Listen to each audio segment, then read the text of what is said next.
On va en parler dans quelques minutes, hein, et justement, et même cette semaine, vous l'avez évoqué dans une rencontre citoyenne, la problématique de l'armée dans cette crise. Alors, dans ce débat, il y a aussi deux membres de la diaspora qui nous accompagnent. Folie Alain, vous venez d'écouter Père Pierre Chanel à Fognon depuis Lomé. Quelle est votre réaction après l'avoir écouté, hein? Il a quand même dit beaucoup de choses, Folie Alain. Oui, d'abord, je voudrais saluer la démarche du révérend Père Fognon, qui est une démarche idéale, une démarche à la fois illuminée, une démarche holistique et une démarche inclusive. Et nous le remercions pour ce élan et nous l'encourageons à aller de l'avant. Et toutefois, dans son intervention tout à l'heure, il a fait un lapsus que j'ai aimé.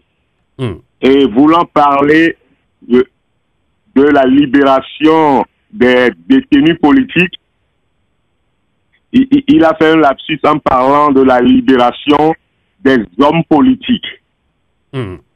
Alors, je lui renvoie à ce travail-là, parce que pour obtenir la libération de nos détenus politiques, il faut d'abord libérer le chef de l'État et il faut libérer l'oligarchie qui l'entoure, parce que c'est une oligarchie luciférienne. Je dis ça parce que ils ont besoin de la lumière du Christ. Ils ont besoin de retrouver dans leur cœur le sens de l'humanité, le sens de l'humanisme. Une fois qu'ils accèdent à cette élévation de l'esprit, tout le reste sera sans embâche. Il faut comprendre que le révérend Père Fognon, tout comme d'autres responsables de l'autorité ecclésiastique, ont joué un rôle prépondérant et salvateur dans l'avènement de la démocratie dans plusieurs pays en Afrique. On a tout près de nous, au Bénin, on se souvient du rôle que Monseigneur de Souza a joué dans le processus transitionnel à la démocratie et dans un pays qui était un pays ex-communiste et qui a retrouvé le chemin de la démocratie. On a vu le rôle que les prélats ont joué dernièrement en République démocratique du Congo.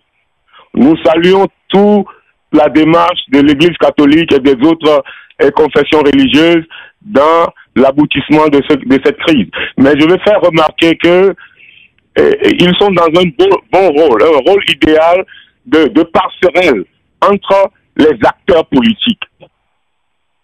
Mais il ne faut pas perdre de vue la nature du régime que nous combattons. Il ne faut pas le perdre de vue parce que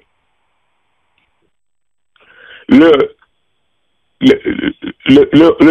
rapport de force est nécessaire au niveau de l'opposition pour pouvoir contrecarrer les actions d'un pouvoir qui, pour se maintenir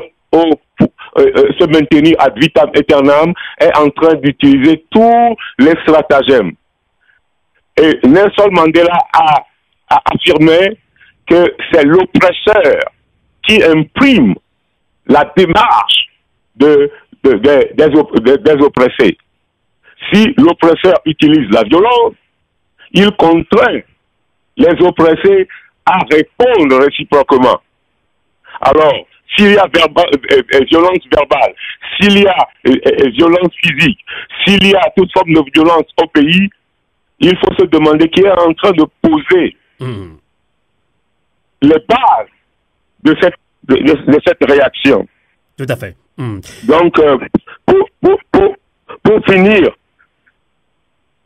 je voudrais dire que lors de l'avènement de la DTI, l'organisation que je dirige, la diaspora togolaise indépendante, nous avions annoncé de manière prophétique à l'occasion du consensus de Chicago, que nous sommes investis de la mission sacerdotale de délivrer le peuple de Dieu d'une oligarchie luciférienne. Je pèse bien mes mots. Merci. Merci beaucoup, Folie Alain. Rapidement, on va relancer également Claudine Maté, qui est coordinatrice du mouvement citoyen Togo Debout USA. Claudine Maté, j'espère que vous avez suivi de bout en bout Père révérend Père Chanel. On l'a laissé parler beaucoup, mais parce que il le faut parce que la lutte c'est sur le terrain. On le dit très souvent dans la diaspora. Alors Claudine Maté, malgré ces réalités, certains leaders d'opinion continuent d'accuser la société civile de ne pas peser de son poids dans la lutte. Alors au-delà de tout cela, qu'est-ce qui empêche concrètement la société civile togolaise de mener des actions concrètes et d'envergure? Claudine Maté. Merci Amos, merci beaucoup au Père Afognon pour son intervention qui a pu éclairer plus d'un. Je me rappelle ce matin, le Père Sanvi me parlait un peu plus de lui, mais j'étais loin d'imaginer tout ce qu'il est en train de faire pour le Togo. J'aimerais, au nom de tous les Togolais de la diaspora, le remercier pour ce travail que Dieu lui a confié. Et aussi remercier tous les imams qui se sont joints à Espérance pour le Togo et essayer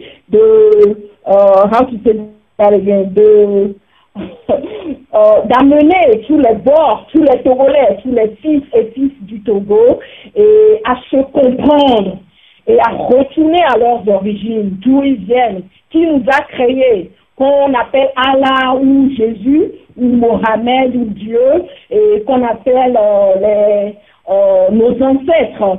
Et on est tous Togolais. Et c'est très important. Et tout ce que je peux dire, c'est que s'il y a de la place pour tout le monde et qu'ensemble, nous pourrons réaliser ce Togoué et qu'on attend depuis des années afin d'avoir une société civile et poursuivre ce même objectif, à mon avis. Et nous devons tous mettre la main à la pâte pour en finir avec cette dictature cinquantenaire. C'est bien vrai que nous nous mobilisons ou bien nous nous penchons plus sur le côté politique, mais comme le Père Afognon l'avait dit, il y a aussi le côté social, il y a le côté économique. Et il n'est pas... on n'ignore pas qu'au Togo, plus de 75%, pour ne pas dire 85% de la population a moins de 30 ans. Et ces jeunes sont laissés pour compte et ils risquent, et ils sont en train de risquer leur vie, de rentrer dans des choses qu'ils ne font pas à cause de ce régime sanguinaire. Ce que j'aimerais dire, pour revenir à ta question, Amos, il serait aussi plus judicieux de chercher à savoir comment résoudre cette difficulté au Togo. Les partis de l'opposition doivent travailler aussi à multiplier les organisations de la société civile qui, en doublant, ont beaucoup plus d'autonomie d'action que les partis politiques au vu des cahiers de charges au niveau de l'administration territoriale sans une contribution maximale de cette société civile. Et il sera vraiment très difficile de changer la donne. Et voilà pourquoi nous, à Togo Debout, que ce soit USA, Europe et Canada, nous disons aujourd'hui que les partis politiques à l'intérieur du pays, du Togo, et toutes les structures de la diaspora togolaise doivent conjuguer leurs efforts dans la société civile sans aucun calcul pour qu'ensemble, en synergie, nous mettions un terme à cette dictature cinquantenaire, je l'appellerai torsionnaire, qui a trop détruit et divisé les fils et filles du même pays, le Togo, comme l'a dit le Père Afognon, lors de l'humanité. D'accord. Notre hymne national, mon grand-père Nicodème Amégan de la Juventus disait, notre hymne national, c'est une prière.